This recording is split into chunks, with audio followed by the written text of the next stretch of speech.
Acts chapter 25. Now when Felix was come into the province, after 3 days he ascended from Caesarea to Jerusalem. Then the high priest and the chief of the Jews informed him against Paul, and besought him, and desired favor against him, that he would send for him to Jerusalem, laying wait in the way to kill him. But Festus answered that Paul should be kept at Caesarea, and that he himself would depart shortly thither. Let them therefore, he said, which among you are able, go down with me, and accuse this man, if there be any wickedness in him. And when he had tarried among them more than 10 days, he went down unto Caesarea, and the next day, sitting on the judgment seat, commanded Paul to be brought.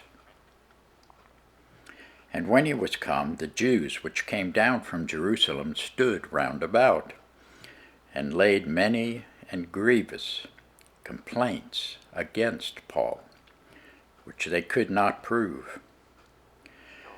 While he answered for himself, neither against the law of the Jews, neither against the temple, nor yet against Caesar have I offended anything at all. But Festus, willing to do the Jews a pleasure, answered Paul and said, Wilt thou go up to Jerusalem, and there be judged of these things before me? Then said Paul, I stand at Caesar's judgment seat, where I ought to be judged. To the Jews have I done no wrong, as thou very well knowest. For if I be an offender, or have committed anything worthy of death, I refuse not to die. But if there be none of these things whereof these accuse me, no man may deliver me unto them.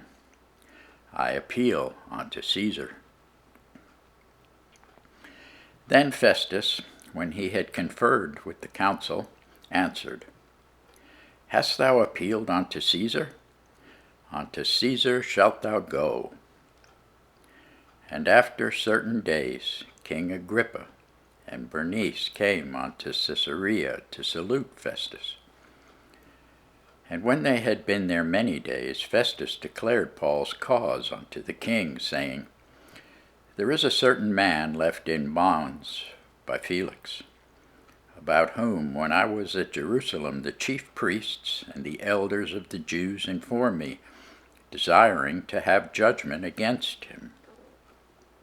To whom I answered, It is not the manner of the Romans to deliver any man to die, before that he which is accused have the accusers face to face, and have license to answer for himself concerning the crime laid against him. Therefore, when they were come hither without any delay on the morrow, I sat on the judgment seat, and commanded the man to be brought forth.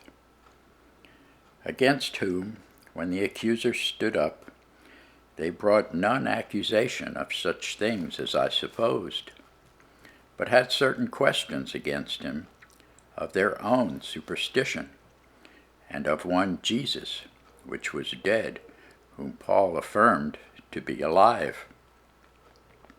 And because I doubted of such manner of questions, I asked him whether he would go to Jerusalem and there be judged of these matters. But when Paul had appealed to be reserved unto the hearing of Augustus, I commanded him to be kept till I might send him to Caesar. Then Agrippa said unto Festus, I would also hear the man myself.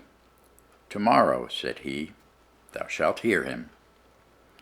And on the morrow, when Agrippa was come, and Bernice with great pomp, and was entered into the place of hearing, with the chief captains, principal men of the city, at Festus's commandment, Paul was brought forth.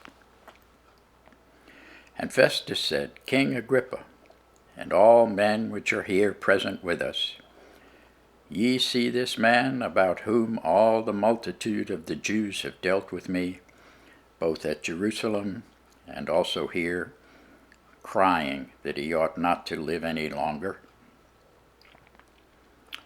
But when I found that he had committed nothing worthy of death, and that he himself had appealed to Augustus, I have determined to send him, of whom I have no certain thing to write unto my Lord, wherefore I have brought him forth before you, and specially before thee, O King Agrippa, that, after examination had, I might have somewhat to write. For it seemeth to me unreasonable to send a prisoner, and not withal to signify the crimes laid against him. Thanks be to God for his word.